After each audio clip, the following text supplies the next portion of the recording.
नमस्कार, top 50 shares में आपका स्वागत है। मैं हूं मनीष और अगले आधे घंटे में मैं आपको ऐसे 50 शेयर बताऊंगा जहां सबसे ज़्यादा हलचल देखने को मिली आज के कारोबार में, क्योंकि बाजार देखिए एक बेहद सीमित दायरे में कारोबार कर रहा है। किसी तरीके से निफ्टी जो है 8,400 के लेवल के आसपास ही लगातार बीते सुबह 3 घंटे से घूम रहा है। कई बार इसने कोशिश किया 8400 के ऊपर कारोबार टिकने की, पर उसके ऊपर नहीं टिक पा रहा है। सेंसेक्स देखिए वहाँ भी एक धीमा कारोबार देखने को मिला, 20-21 अंकों की केवल तेजी देखने को मिल रही है। बीते हफ्ते हमने देखा था कि प्री बजट की रैली की शुरुआत हुई थी, लेकिन दो दिनों से लगातार डीआईज की बिकवाली की वजह से जो है बाजार में थोड़ी सी सुस्ती देखने को मिल रही है। ऐसे में अगले आधे घंटे में कौन से शेयर्स और टॉपिक्स होंगे जिस पर हम खासतौर पर चर्चा करेंगे। ऑटो से स्टॉक्स में तेजी देखने को मिली, उस पर बात करेंगे। कुछ एक ऐसे स्टॉक्स बताएंगे जिसमें जोरदार तेजी है और उस पर चर्चा कम देखने को मिलती है। इसके अलावा कुछ आपको ऐसे स्टॉक्स बताएंगे जिसने 15 गुना यानी कि 1500% तक का रिटर्न बीते कुछ सालों में दिया है। ऐसे ये कौन से शेयर और क्या इन शेयरों में अभी भी गुंजाइश है, यहाँ से एक तेजी देखने को मिल सकती है। इसके लास्ट के ट्रेड में देखिए जीएसटी की बैठक शुरू हुई है तो लॉजिस्टिक शेयरों में मजबूती है, उस पर बात करेंगे। जेम्स एंड ज्वेलरी शेयरों में काफ़ी दिनों के बाद एक अच्छी मजबूती देखने को मिल रही है, 10% 11% तक की तेजी देखने को मिली है, इस पर बात करेंगे। तो ये तमाम स्टॉक्स होंगे जिस पर अगले आधे घंटे में हम चर्चा करेंगे। लेकिन शुरुआत आज के ट्रेड में जेम्स एंड ज्वेलरी शेयरों के साथ ही करते हैं, जिसमें आज के ट्रेड में देखिए एक अच्छी रैली देखने को मिली है। पूरी तेजी को लीड कहीं ना कहीं गीतांजलि जेम्स ने किया, जहां आज 10% की मजबूती देखने को मिल रही है। बाकी जेम्स एंड ज्वेलरी स्टॉक्स देखिए, तारा ज्वेलर्स करीब 2% की मजबूती, थंगामलाई ज्वेलरी, टीबीजेड, पीसी ज्वेलरी जैसे स्टॉक्स में मजबूती देखने को मिल रही है। तो ये जेम्स एंड ज्वेलरी शेयरों में है जहां पे आज के ट्रेड में खरीदारी देखने को मिली है। वॉल्यूम में भी थोड़ी बढ़त देखने को मिल रही है। आज के जानकार लवलेश शर्मा हमारे साथ जुड़ चुके हैं। लवलेश, गीतांजलि जेम्स सहित तमाम जेम्स एंड ज्वेलरी शेयरों में मजबूती देखने को मिल रही है, कौन से शेयर पे आप दाव लगाएंगे? Very good afternoon Manish ji. बिल्कुल, ये पर्टिकुलर सेक्टर ने लास्ट ईयर भी अराउंड दिवाली और दिवाली के पहले एक अच्छा खासा रिटर्न दिया था। उसके बाद जो भी एक डिमोनेटाइजेशन का फैक्टर इन हुआ, स्टॉक्स करेक्ट हुए। हमने गीतांजलि जेम्स को 80-85 ऑड लेवल से करेक्ट होते हुए देखा, वापस 51 पे। हमने आपके चैनल के माध्यम से इसमें रिकमेंड करा था, फिर से बाइंग की सलाह दी थी। करंट लेवल्स पे भी गीतांजलि 10% ऊपर है, थोड़ा सा रिस्क रिवॉर्ड फेवरेबल नहीं है, बट ऑफकोर्स इसकी थीम बनी रहेगी आने वाले समय में। 72 ऑड लेवल पे ट्रेड कर रहा है। Going forward I think Gitanjali Gems यहाँ से और जो पिछला हाई है अराउंड 85 वो भी टेस्ट करेगा। प्लस अगर कोई लंबा नजरिया लेकर चल रहे हैं पोस्ट बजट चाहेंगे, दिसंबर WPI के आंकड़े आ गए हैं और जो अनुमान था कमोबेश उसी के अनुमान के आसपास है। 3.39% के आसपास दिसंबर WPI का है। और हमने देखा था कि लगातार जो है इस बार हालांकि WPI के आंकड़े में थोड़ी बढ़त देखने को मिले, CPI का नंबर्स देखने को मिले थे वो ठीक ठाक देखने को मिले थे। फ्रूट WPI है वहाँ एक अच्छी बढ़त देखने को, उसकी एक अच्छी बढ़त की वजह से हम देख रहे हैं कि WPI जो है उसके आंकड़े में थोड़ी बढ़त देखने को मिली है। फूड WPI देखें वहाँ भी थोड़ी बढ़त देखने को मिली है। इसके अलावा प्राइमरी आर्टिकल जो है वहाँ पे WPI में थोड़ी सी गिरावट देखने को मिली है। तो WPI जितनी उम्मीद थी उससे थोड़ी सी बढ़त होती हुई दिखी है। 3.15 लास्ट पिछली बार था नवंबर में और इस दिसंबर महीने में 3.39% के आसपास आया है। जानकार मान रहे थे कि हल्की बढ़त जो है इसमें देखने को मिल सकती है। बहुत ज़्यादा बढ़त की उम्मीद तो नहीं थी, पर हल्की बढ़त देखने को मिल सकती है। फ्यूल WPI देखिए वहाँ पे जो है थोड़ी बढ़त देखने को मिली। लगातार हमने देखा था कि पिछले दिनों कच्चे तेल की कीमतें बढ़ी, उसके बाद पेट्रोल डीजल के दाम बढ़ाए गए थे, उसका भी असर देखने को मिला है। तो फ्यूल WPI और फूड WPI दो इंपॉर्टेंट WPI जिसमें बढ़त देखने को मिली, उसकी वजह से जो है दिसंबर के ओवरऑल WPI में जो है थोड़ी सी बढ़त देखने को मिल रही है। बाजार हालांकि इसको बहुत ज़्यादा इस बाजार पर इसका असर देखने को नहीं मिल रहा है। 8400 के आसपास ही कारोबार का, इनफैक्ट अब 8400 के ऊपर आके निफ्टी कारोबार कर रहा है। कमोबेश जो है इनलाइन ही देखने को मिला WPI का, लेकिन फ्यूल WPI वहाँ थोड़ी बढ़त देखने को मिली थी। मैन्युफैक्चर्ड WPI देखिए वहाँ थोड़ी सी बढ़त देखने को मिली है, 3.2% से जो है 3.67% के आसपास होता हुआ दिखा। प्राइमरी आर्टिकल एक ऐसा सेगमेंट है जहाँ पे जो है थोड़ी गिरावट देखने को मिली है, लेकिन खाद्य महंगाई दर वहाँ थोड़ी सी बढ़त देखने को मिली, WPI का आंकड़े देखने को मिले। बैंकिंग स्टॉक्स देखिए अभी के लिहाज से बैंकिंग स्टॉक्स आज हमने देखा भी था, थोड़ी मजबूती देखने को मिल रही थी आज के ट्रेड में सुबह में। खासतौर पर सरकारी बैंक देखिए वहाँ थोड़ी तेजी थी, प्राइवेट बैंक थी वहाँ तेजी देखने को मिली थी। तो ये WPI के आंकड़े आते हुए है। खाद्य महंगाई 0.7% देखने को मिला, वहाँ थोड़ी गिरावट देखने को मिली है। WPI इन्फ्लेशन में जो है थोड़ी सी बढ़त देखने को मिली है और जो है मंथ मंथ ये तुलना है जिसमें देखने को मिल रहा है। तो कहीं ना कहीं जो है खाद्य महंगाई दर में थोड़ी सी बढ़त देखने को मिली है। बाजार में बहुत ज़्यादा इसका असर देखने को मिला। बैंकिंग स्टॉक्स देखिए अभी के लिए वहाँ कितना ज़्यादा असर देखने को मिला। बैंकिंग स्टॉक्स में बहुत ज़्यादा जो है बदलाव देखने को मिले। कुछ एक बैंकिंग स्टॉक्स है जहाँ तेजी देखने को मिल रही है। Federal Bank, RBL Bank, Lakshmi Vilas Bank, Karnataka Bank, Axis Bank जैसे स्टॉक्स है जहाँ मजबूती देखने को मिल रही है। इसके अलावा कुछ सरकारी बैंक देखिए जहाँ पे थोड़ी सी मजबूती देखने को मिले। प्राइवेट बैंक देखिए, येस बैंक में थोड़ी मजबूती है। IDFC Bank, HDFC Bank, Dhanlaxmi Bank, Indian Sindh Bank जैसे स्टॉक्स में थोड़ी सी मजबूती देखने को मिली। सरकारी बैंक देखिए जहाँ पे तेजी देखने को मिला आज के ट्रेड में।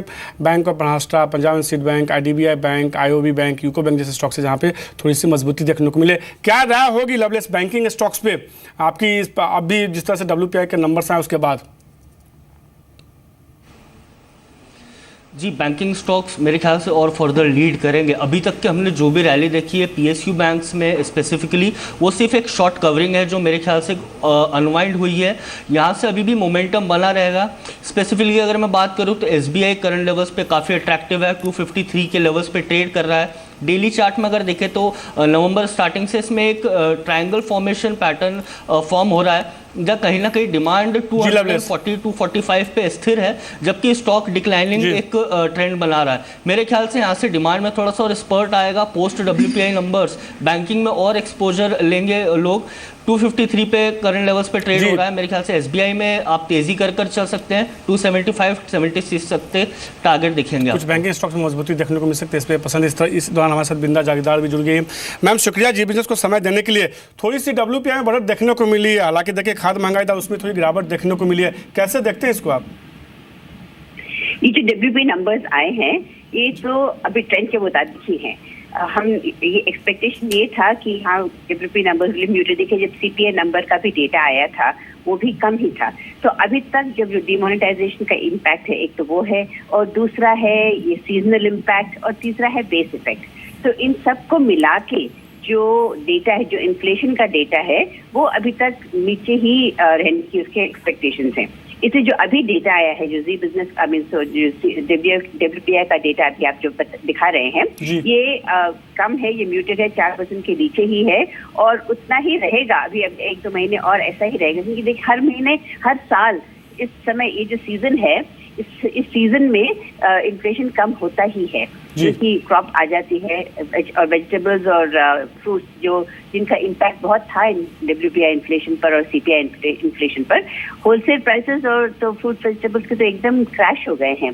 तो इसलिए ये जो फूड प्राइसेस, फूड प्रोडक्ट्स की तरफ से जो प्रेशर दिख रहा था वो अभी प्रेशर बिल्कुल नहीं है। तो इसीलिए ये सब इन सबको मिला। और इन मैन्युफैक्चरिंग का जो इन्फ्लेशन है वो तो बहुत ही, क्योंकि मैन्युफैक्चरिंग सेक्टर में भी ग्रोथ नहीं है तो वो इन्फ्लेशन तो पहले ही कम था। तो इसलिए ये सब मिलाकर और इन्फ्लेशन कम ही रहेगा। लेकिन अभी फ्यूल प्राइसेस थोड़ी बढ़ रही हैं तो इसको देखना पड़ेगा कि इसका इम्पैक्ट क्या हो सकता है आगे थोड़े महीनों में। लेकिन फूड प्रोडक्ट्स का जो इन्फ्लेशन था वो अभी कम ही रहेगा। शुक्रिया मैम जी बिजनेस से बात करने के लिए।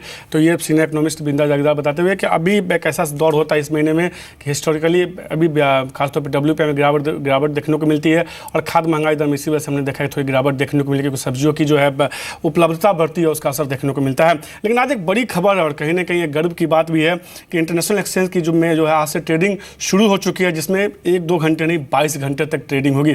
और इसी मुद्दे पर बात करने के लिए हमारे साथ बीएससी के एमडी और सीईओ आशीष कुमार चौहान जुड़ चुके हैं। सर बेहद शुक्रिया जी बिजनेस को समय देने के लिए। सबसे पहले तो शुभकामनाएं कि आखिरकार ये गर्व का पल है कि कहीं ना कहीं 22 घंटे के इंटरनेशनल ट्रेडिंग एक्सचेंज की आज से शुरुआत हो गई है। लगातार आपने इस पर काम किया था, मेहनत की थी, उसका असर दिखने को मिला है। कैसा रिस्पॉन्स आपको उम्मीद लग रहा है कि शुरुआत में देखने को मिल सकता है? यहाँ पर बेसिकली आज माननीय वित्त मंत्री राज्य कक्षा के जो है अर्जुन राम जी मेघवाल जी यहाँ पर खुद पधारे थे बीएससी के इंडिया इंटरनेशनल एक्सचेंज में गांधीनगर गिफ्ट सिटी में और उन्होंने अपने हस्तक इसका उद्घाटन किया है। आज ट्रेडिंग शुरुआत हुई है। 108 मेंबरों ने ऑलरेडी अप्लाई कर चुके हैं, जहाँ से करीब 26 मेंबरों को अप्रूवल मिली हुई है ट्रेडिंग करने के। उसमें से कई लोगों ने आज उत्तरायण के जो मकर संक्रांति के बाद वाले पहले दिन में आज शुभ मुहूर्त में ट्रेडिंग की भी शुरुआत की है। तो मुझे लग रहा है कि एक अच्छी सी बिगिनिंग की है भारतीय संस्कृति के अनुसार और आगे जाके मुझे लग रहा है कि जैसे आपने कहा 22 घंटा ये ट्रेड चालू रहेगा। जब जापान का सूरज उगेगा तब वहाँ सुबह 4 बजे, भारत के 4 बजे से हम यहाँ पे ट्रेडिंग चालू करेंगे और जब अमेरिका में सूर्यास्त होगा जैसे प्रधानमंत्री ने कहा था रात को 2 बजे भारत के यहाँ पर ट्रेडिंग बंद होगा, तो करीब 2 ही घंटा यहाँ पर बैक ऑफिस का काम होगा, बाकी 22 घंटा यहाँ पर ट्रेडिंग की शुरुआत होगी। यहाँ पर करेंसीज, कमोडिटीज़, इक्विटीज़ और इंटरेस्ट रेट डेरिवेटिव्स में ट्रेडिंग देने की सुविधा करने की योजना है, जैसे प्रधानमंत्री ने अपने भाषण में भी बताया था जब उद्घाटन किया था इंडिया इंटरनेशनल एक्सचेंज का 9 जनवरी को। तो मुझे लग रहा है कि यहाँ पर कई आशाएं लोगों की बंधी हुई है और एक तरह से ये भारत का गिफ्ट है विश्व के लिए। जी ये भारत के लिए जो हांगकांग जैसे चाइना के लिए काम कर रहा है, वैसे ही गिफ्ट सिटी जो है भारत के लिए आगे जाके काम करने की संभावना है। निश्चित रूप से सर, ये 22 घंटे का वाकई जो है एक ऐतिहासिक है कि 22 घंटे तक लगातार ट्रेडिंग होगी और कहीं ना कहीं इसका एक बड़ा श्रेय आपको भी जाता है कि लगातार 22 घंटे तक की ट्रेडिंग के लिए एक इंटरनेशनल एक्सचेंज की आपने शुरुआत की है। ये लगातार एक मुद्दा था जो आप कहते थे कि इस देश में जो है एक्सचेंजेस जो हैं जॉब के मौके बेहतर दिला सकते हैं, खासतौर पर कंपनियाँ बेहतर परफॉर्म करेंगी तो आने वाले दिनों नौकरियों के मौके बेहतर आएंगे। ये जो एक्सचेंज जो 22 घंटे तक काम करेंगे तो ज़्यादा से ज़्यादा लोगों की ज़्यादा लोगों की ज़रूरत होगी। आपको लगता है कि इसमें नौकरी की कितनी संभावना बढ़ेगी, जॉब क्रिएशन कितना ज़्यादा होता हुआ दिखेगा? क्योंकि यहाँ पर जैसे उद्घाटन के समय भी प्रधानमंत्री जी ने कहा था कि विश्व में जहाँ पर भी जाते हैं जो विश्व के सबसे बेहतर फाइनेंस के एक्सपर्ट होते हैं वो भारतीय मूल के होते हैं। तो उन्होंने इसी तरह से एक कल्पना की रचना की थी कि हम भारतीय मूल के लोग जो इतने स्मार्ट होते हैं उनको यहाँ पर लाके हम ट्रेडिंग करवाएं। तो इसी के कारण इसी की रचना हुई है और मुझे लग रहा है 3 शिफ्ट में यहाँ पर जॉब मिलेगी। नॉर्मल एक्सचेंजेस में एक ही शिफ्ट में जॉब मिलती है, यहाँ पर 3 शिफ्ट की जॉब मिलेगी क्योंकि 24 घंटा चलना है। और आप सिर्फ इक्विटी में ट्रेडिंग नहीं करेंगे, कमोडिटीज़, करेंसीज, इंटरेस्ट रेट्स, मसाला बॉन्ड्स, रीट्स, इनविट सब चीज़ों में यहाँ पर ट्रेडिंग होने जा रहा है, इवन डिपॉजिटरी रिसीट्स में। तो मुझे लगता है स्वाभाविक है कि बहुत सारी यहाँ पे जॉब की संभावना है। ऊपर से सिर्फ भारतीय मूल की जो प्रोडक्ट्स है जैसे स्टॉक फ्यूचर्स है या रुपी डॉलर ऐसी चीज़ नहीं, लेकिन पाउंड और डॉलर के बीच में, येन और डॉलर के बीच में भी यहाँ पर ट्रेडिंग होने की संभावना है। तो मुझे लग रहा है कि विश्व की जितनी भी तरह तरह की चीज़ें होती है उस सभी का यहाँ पर ट्रेडिंग होगा और 24 घंटा होगा। तो यहाँ पर टोटल करीब 6 करोड़ स्क्वायर फुट का जो बिल्डिंग का निर्माण होने जा रहा है। यहाँ पर ये पहला बिल्डिंग है जहाँ पर हम खड़े हैं, लेकिन बहुत सारे बिल्डिंग यहाँ पर बनते दिख रहे हैं और जब पूरा ही बन के आ जाएगा तो मुझे लग रहा है ये पूरे गिफ्ट सिटी के अंदर करीब 5 से 6 लाख लोगों को डायरेक्ट जॉब मिलने की संभावना है और इनडायरेक्ट जॉब कहें तो आप करीब 20 से 30 लाख आगे जाके जॉब मिलने की संभावना है। तो ओवरऑल जिसमें भी मुझे लग रहा है जो भी भारतीय है उनको लग रहा है कि हम विश्व कक्षा में काम कर सकते हैं, स्मार्ट है और अपनी जो अपने जुस्से से, अपने एक कर्तव्य से लोगों के साथ, विश्व के लोगों के साथ कॉम्पीट कर सकते हैं, तो उनको गिफ्ट सिटी में आने की मुझे लग रहा है बहुत अच्छी तक मिलेगी। सर आज कुछ इंडेक्सेस लॉन्च हुए हैं, आज कौन कौन से इंडेक्सेस लॉन्च हुए और आने वाले दिनों में कौन से और इंडेक्स लॉन्च होने की संभावना है? आज हमने, क्योंकि परमिशन हमको मिली हुई है, सेंसेक्स 30 और सेंसेक्स 50 2 इंडेक्स है और थोड़े स्टॉक फ्यूचर्स जो फॉरेन के स्टॉक्स के ऊपर है उसके ऊपर आज ट्रेडिंग चालू किया गया है। लेकिन अगले आने वाले दिनों में हमने सेबी को अप्लाई भी किया हुआ है कि हमें इंडियन स्टॉक के ऊपर भी फ्यूचर्स की संभावना दे, क्योंकि वहाँ पर दुबई वगैरह में ट्रेडिंग होता है। उसके ऊपर करेंसीज में होगा।